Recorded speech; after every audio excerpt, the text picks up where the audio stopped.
This is the screencast for the biome lecture that we went over in class. So you might be asking, well, what exactly is a biome? Well, it's a geographical region that contains a characteristic assemblage of plants and animals. There are certain factors that influence a biome, and they are the abiotic and biotic factors within an ecosystem. And these are two very important words to learn and understand. So the first one is biotic, which is the living components of an ecosystem. An example of these would be lions, tigers, and bears. And the other one is the abiotic factors, which are the non-living components of an ecosystem that affect living components. An example would be climate, or pH, sunlight, temperature, stuff along those lines. And so one of the biggest abiotic factors that influence a biome is the climate. And so, well, what exactly is climate? Well, it is not weather, which is day-to-day conditions of Earth's atmosphere. For example, weather would be, the weather outside right now is 80 degrees, sunny, clear, and you can even say it's dry out. Now, climate is the average year after year conditions of temperature and precipitation in a particular region. So for instance, in Colorado, at my house, the climate is, I would probably say it is dry in September. It's warm with cool nights and, average precipitation being 2 inches of rain a year or something along those lines. That is climate, the average year after year conditions of temperature and precipitation in a particular region. And these are typically measured by organizations like NOAA, the National Oceanic Atmospheric Administration. Now, the major influences on climate include latitude. So here in Colorado, we're at a little bit of a mid-latitude area, just pretty north of the equator, but not quite in the Arctic Circle. And then the other one is distance from oceans. So again, Colorado is a very far away from the ocean, so we don't have a lot of humidity, which is another sort of climate, or climate identifier. Now we're going to first look at the terrestrial biomes within our biosphere of the Earth.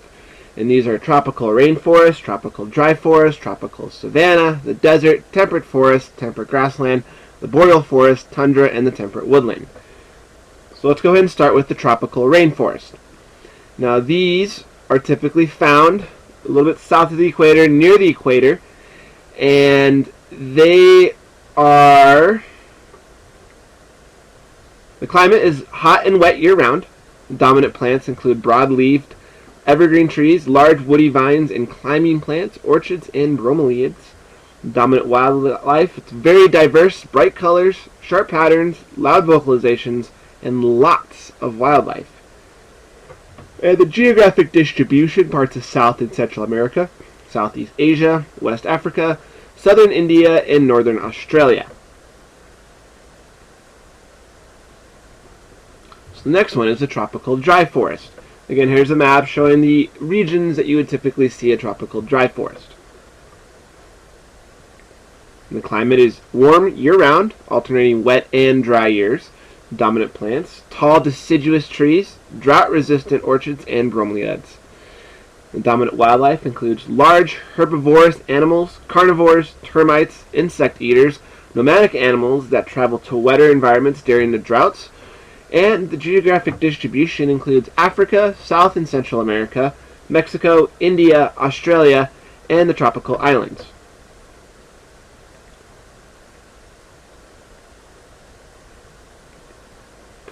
The next is the tropical savanna, and here's a map showing the regions that you typically see a tropical savanna. And the climate includes warm temperatures and seasonal rain. Dominant plants include tall perennial grasses, drought, and fire-resistant plants and trees. Dominant wildlife includes large herds of migrating and grazing herbivores and carnivores. The geographic distributions includes Eastern Africa, Southern Brazil, Northern Australia, India, and Pakistan. And next we're going to start looking at some biomes that you would typically see here in Colorado, and one of these is the desert. Now in desert, climate, variable temps with little precipitation, drought-resistant plants such as cacti, sage, and other short growth cycle plants make up the dominant plants in the desert. The dominant wildlife include rabbits, reptiles, scorpions, foxes, insects, and birds. The geographic distribution includes Africa, Asia, Middle East, Southwest U.S., Mexico, South America, and Australia.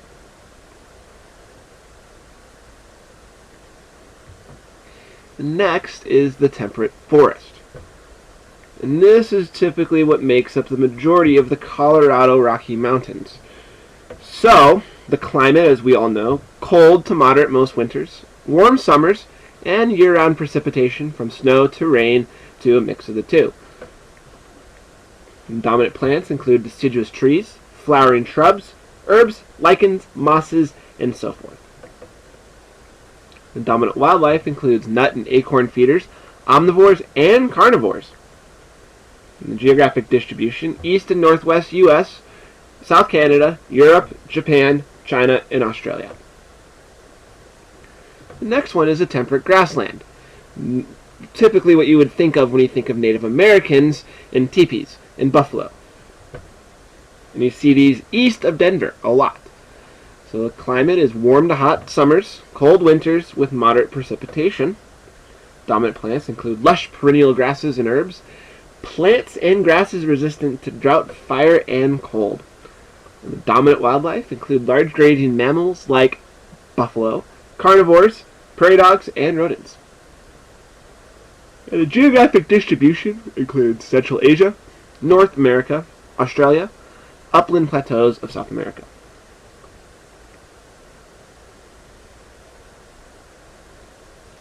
Next one is the boreal forest, which you see very northwest Colorado, and it's not very dominant here in our region, but you see these a lot in places like Montana and Wyoming and Idaho, as well as Canada.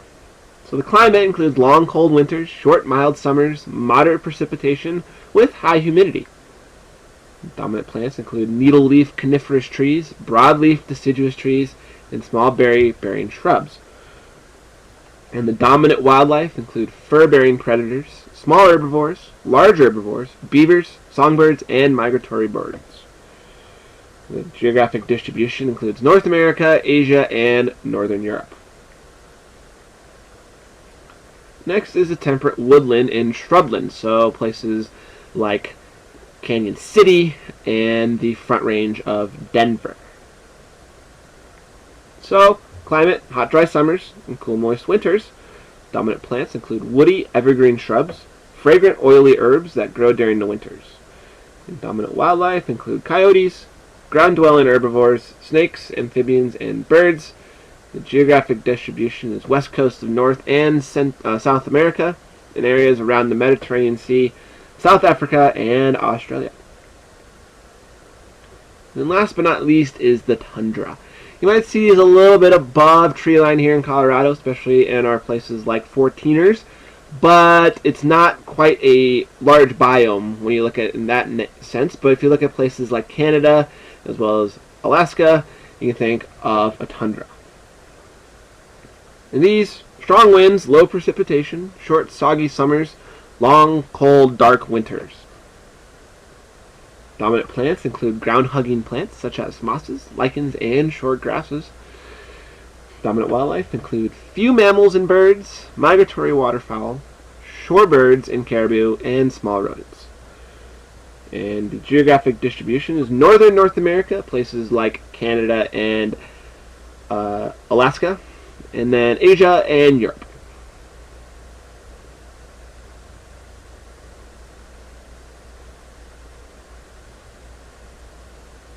So now what I want you to do is try and figure out which of the following biomes is present where the arrow right here is pointing. Now keep in mind, as I said earlier, this might not necessarily be a biome in a large sense, but it is a very good example of the biome in a smaller sort of nature. So, is it a temperate grassland, boreal forest, temperate woodland, temperate forest, or tundra?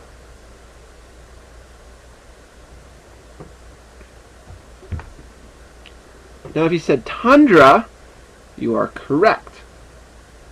And to remind you, tundra, strong winds, low precipitation, short soggy summers, and long, cold, dark winters.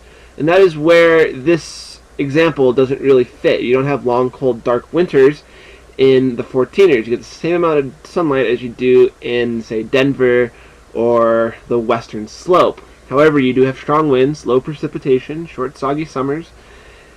And then you do have the dominant plants of ground-hugging plants, such as mosses, lichens, and short grasses. And you have few mammals and birds, migratory waterfowl, shorebirds, and caribou, and small rodents. Now let's look at our next one.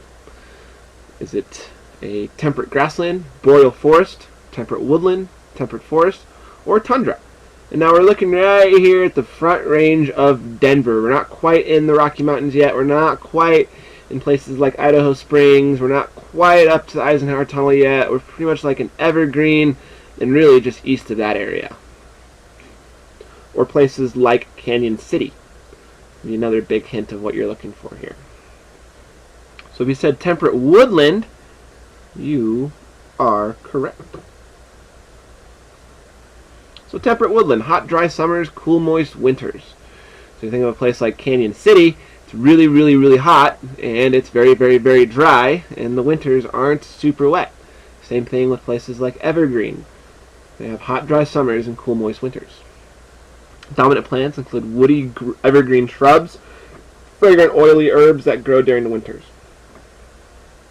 Dominant wildlife include coyotes, ground-dwelling herbivores, snakes, amphibians, and birds. Geographic distribution includes west coast of North and South America and areas around the Mediterranean Sea, as well as South Africa and Australia. And to clarify, when I say evergreen, I mean the lower parts of evergreen, not quite up high. So let's look at this one. Which part of the picture the arrow is pointing, which biome is present? And this we're looking more into, you're getting to like the Eisenhower Tunnel in the western slope area, very close to our 14ers and larger peaks. So is it temperate grassland, boreal forest, temperate woodland, temperate forest, or tundra? So if you say temperate forest, you are correct. And to remind you, the climate is cold to moderate winters. We have lots of snow up near the Eisenhower Tunnel. Warm summers and year-round precipitation. Dominant plants include deciduous trees, flowering shrubs, herbs, lichens, and mosses. And dominant wildlife include nut and acorn feeders, omnivores, and carnivores. The geographic distribution is east and northwest U.S., South Canada, Europe, Japan, China, and Australia.